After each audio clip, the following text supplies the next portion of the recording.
This will be an overview of the operation of the 88 and 8900. Again, where there's deviation between the two, mostly it has to do with the extra bands. We'll talk about that. But primarily anything we talk about on the 8900 also works the same way on the 8800. The first thing we'll do is turn on the radio. This is a push and hold for 2 seconds on the lower right hand knob. You'll see the voltage will pop up on the display. Also, you'll find that one or the other of the two sides has been set as your main.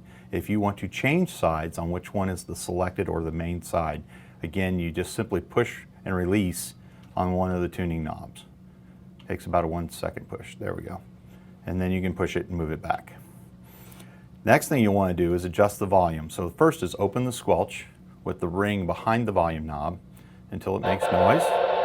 Adjust that volume level to where it's comfortable for you.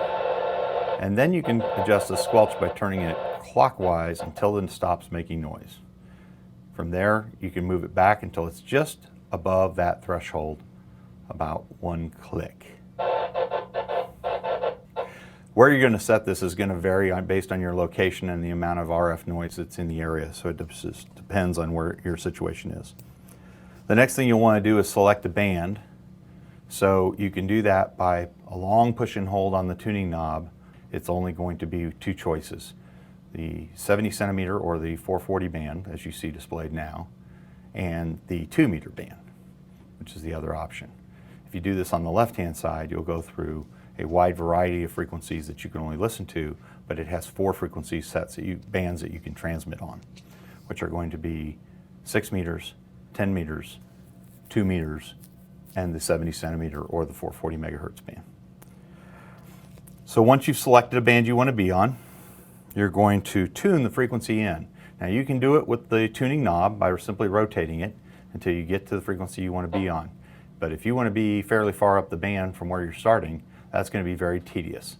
It's going to be a lot easier to use the microphone keypad and actually keystroke in the numbers that you want. So please put in all the numbers. So if you want to be on 146.52, put in those numbers, including the 0 at the end, and that will enter the frequency for you. When you transmit the radio, you'll use the push to talk button on the left-hand side of the microphone and push that in, and the microphone is at the very top of the mic, and you'll talk into that.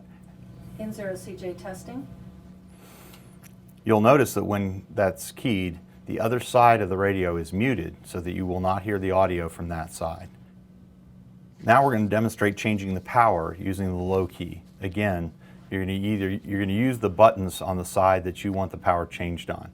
So if you've selected the right-hand side of the radio, as we have in this case, use the low key and simply step through it. If there's nothing in that lower part of that display, you will see you'll have be on high power. You can step through mid 1, mid 2, and then high. Mid 1 and mid 2 are both represented by an M in the lower right corner of the display, and low is represented by an L. So you'll have to know which one you're on to know which of the 2 mids that you're in. Obviously, as is standard practice all the time and good common practice for all amateurs, use the minimum power necessary to make the connection that you're trying to make. Now what we're going to do is put this radio into memory mode. You're going to use the V/M button to toggle from the VFO mode into the memory mode. Number will appear in the upper right or upper left corner of the display, indicating which of the memories you are in. Each side of this radio will hold 500 settings of frequencies, and they can be mixed up in any way you choose, assuming that that side of the radio is capable of those frequencies. On the KC Hart program, we have a predetermined template, which will be talked about later by Brian Short, our technical person, and he can explain them in detail. But just know that these settings, some of which can be changed by the individual users at each facility, others of which should be left alone, configured the way we are configured on a system-wide basis, so that a particular channel number is the same no matter what facility you go to. If you want to scan these, you can simply push the SCN button on the lower buttons on the right, and it will start to scan through all the memory buttons. There you go, we're on channel 69, 145.270.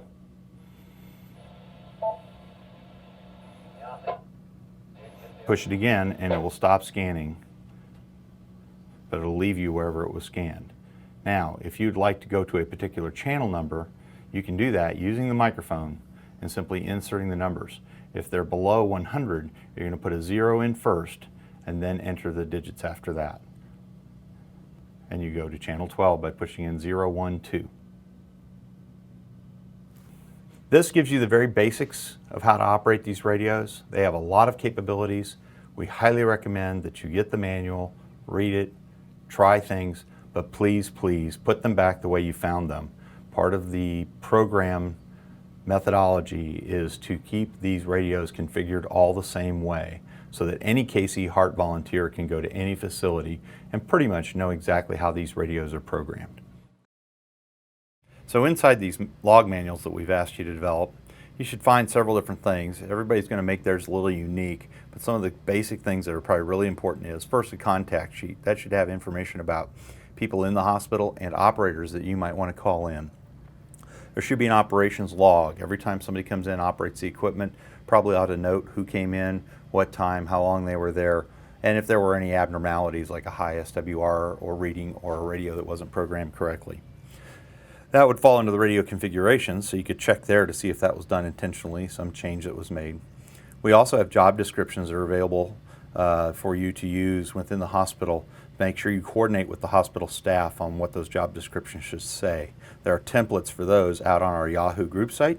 You can pull those down out of the files section, as are these job action sheets. This tells you what you should be doing while you're there.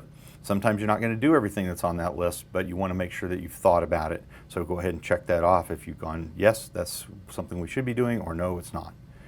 Equipment checklist. Make sure everything's where it's supposed to be. Make sure something hasn't walked off, something isn't out of commission, maybe taken in for repair. Any policies and procedures you're being asked to follow, either by the facility or ones you've developed within your own group, within the amateur radio. Again, if you develop policies and procedures within your group, make sure that those have been vetted out by your hospital contact. Any user manuals. This is what's going to take up the bulk of the space in a book like this. There are copies, electronic copies of all the manuals available, again, on the Yahoo group site. We recommend that you pull those down electronically, ask the hospital staff to print those off for you. I would recommend having them both stapled and have them 3-hole punched so that you can take them in and out of the book and not lose all the pages. And then last is the UIView User's Guide. Very helpful. A lot of functionality in UIView, which you'll see in another one of these video segments. But having it in a printed form is very handy. Thank you for participating in the program.